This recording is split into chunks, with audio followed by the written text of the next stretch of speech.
La mort de Captain Marvel. Alors, on va commencer par ma critique à Panini, parce que j'en avais pas fait jusque-là, il fallait bien qu'il y en ait une. Cet album-là, il doit pas porter ce nom-là. Il doit pas s'appeler La mort de Captain Marvel, il doit s'appeler La vie et la mort de Captain Marvel. La mort de Captain Marvel, c'est un graphic novel qui est dans cet album-là, mais il y a d'autres choses avec, sur la vie de Captain Marvel avant sa mort.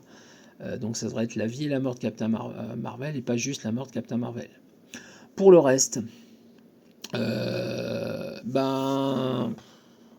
l'assortiment d'histoire qui est avant me chagrine un peu. Alors, on va feuilleter rapidement. On a donc le premier épisode avec son arrivée sur Terre, la rivalité avec Yon-Rogg et la relation avec Una.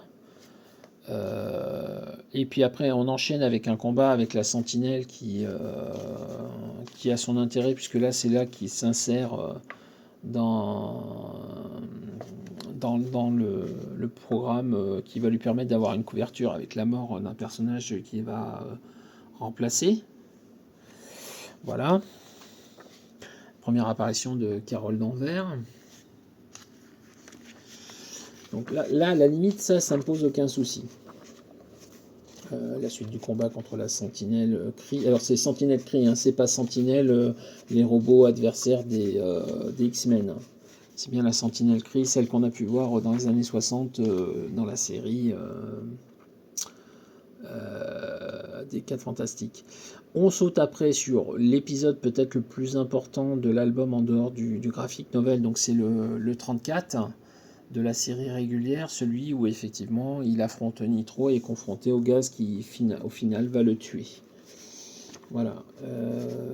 C'est franchement... celui-là, j'ai rien à dire.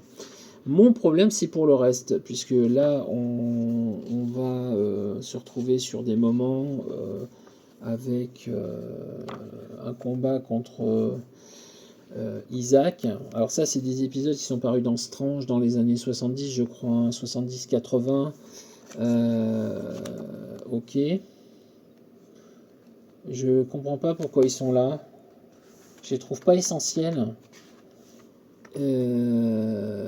Moi, j'aurais préféré la rencontre avec Elysius. Ça avait plus de sens, non? Ou alors un combat contre Thanos, puisque la némésis de Captain Marvel, ça reste Thanos. Là, Thanos, en dehors du graphic novel à la fin, on le voit pas du tout de l'album. Moi, cette sélection-là me chagrine un peu. Voilà, donc c'est un point négatif sur l'album. C'est pas que les histoires qui sont dedans sont mauvaises, au contraire. C'est du Pat Broderick, c'est très bien dessiné. Le scénariste, je me rappelle plus qui c'est. C'est Doug Munch, c'est pas mal. Ça vaut pas Starling, soyons très clairs, mais c'est pas mal. Mais c'est pas ce que j'aurais attendu dans l'album, quoi, puisque le personnage le plus intéressant pour Captain Marvel et pour la suite de ce qui se passera après sa mort, ça reste Elysius. Et là, Elysius, on la voit pas. Ou à la marge à la fin d'un épisode, quoi. Et dans le graphic novel, je ne peux pas ne pas vous le recommander pour le graphic novel. Je ne peux pas vous dire que les épisodes qui sont dedans avec sont mauvais. Je trouve que la sélection qui est faite est pas bonne. Voilà, donc je ne peux pas me permettre de vous recommander cet album-là si moi-même je suis pas convaincu par ce qu'il y a dedans. Et encore une fois, je ne parle pas de l'aspect artistique, je ne parle pas de l'aspect scénaristique, je parle de l'aspect sélection des épisodes en plus du graphic novel.